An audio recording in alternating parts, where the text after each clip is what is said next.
സല്ലല്ലാഹു അലൈഹി വസല്ലമ മക്കയിൽ നിന്ന് മദീനയിലേക്ക് ഹിജ്റ പോയ സമയത്ത് ഈ ഖുബ എന്ന പ്രദേശത്താണ് പ്രവാചകൻ ആദ്യമായി ഇറങ്ങിയത്. ഇവിടെ പ്രവാചകൻ അബൂബക്കർ സിദ്ദീഖ് അള്ളാഹുവിന്റെ കൂടെയാണ് ഹിജ്റക്ക് വന്നത് എന്ന് നമുക്കറിയാം. പ്രവാചകൻ ഇവിടെ വന്നിറങ്ങുകയും തുൽസൂം എന്ന ഒരു അൻസാരിയുടെ വീട്ടിലാണ് പ്രവാചകൻ താമസിച്ചിരുന്നത്. അദ്ദേഹത്തിന്റെ വീട്ടിൽ നിന്ന് പ്രവാചകൻ ഇവിടെ വന്ന് ആദ്യം ചെയ്ത പ്രവൃത്തി ഇവിടെ ഒരു പള്ളി പണിയുകയായിരുന്നു. പ്രവാചകൻ ഈ കുൽസൂമിന്റെ വീട്ടിൽ തങ്ങുകയും 3 ദിവസം ഇവിടെ താമസിക്കുകയും ചെയ്തു. ആ സമയത്ത് മദീനയിൽ നിന്ന് നേരത്തെ ഹിജ്റ പോയ ഉമർ അല്ലാഹു അൻഹു, അലി അല്ലാഹു അടക്കമുള്ള ആളുകൾ പ്രവാചകന്റെ അടുക്കിലേക്ക് വരികയും അങ്ങനെ പ്രമുഖരായ ചില സഹാബിമാരുടെ നേതൃത്വത്തിലാണ് ഇവിടെ പ്രവാചകൻ ഒരു പള്ളി പണി പൂർത്തിയാക്കുന്നത്. അങ്ങനെയാണ് ആ പേര് മസ്ജിദുൽ ഖുബ എന്ന് പറയുന്നത്.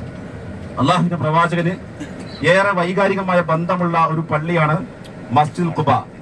ഇവിടെ പ്രവാചകൻ പിന്നീട് എല്ലാ സമയത്തും, അതായത് എല്ലാ മാസത്തിലും എല്ലാ ശനിയാഴ്ചയിലും ഈ മസ്ജിദുൽ ഖുബയിലെത്തി 4 കിലോമീറ്റർ അപ്പുറത്തുള്ള മസ്ജിദുൽ ഖുബയിൽ പ്രവാചകൻ എത്തുകയും അവിടെ നിന്ന് നമസ്കരിക്കുകയും ചെയ്തു എന്ന ഹദീസിൽ കാണാൻ കഴിയും. അതുകൊണ്ട് തന്നെ റസൂലുള്ളാഹി സ്വല്ലല്ലാഹു അലൈഹി വസല്ലം ഈ പള്ളിയിലെ നമസ്കാരത്തിന് പ്രത്യേക പുണ്യം പറയുകയും ചെയ്തു. ആരാണോ തന്റെ താമസ സ്ഥലത്ത് നിന്ന് വുളു എടുത്ത് മസ്ജിദുൽ ഖുബയിലേക്ക് എത്തുന്നത്, അവിടെ നിന്ന് നമസ്കരിക്കുന്നത്, അവർക്ക് ഒരു ഉംറയുടെ പ്രതിഫലമുണ്ട് എന്ന് പ്രവാചകൻ പറഞ്ഞ ഒരു സ്ഥലമാണ് മസ്ജിദുൽ ഖുബ.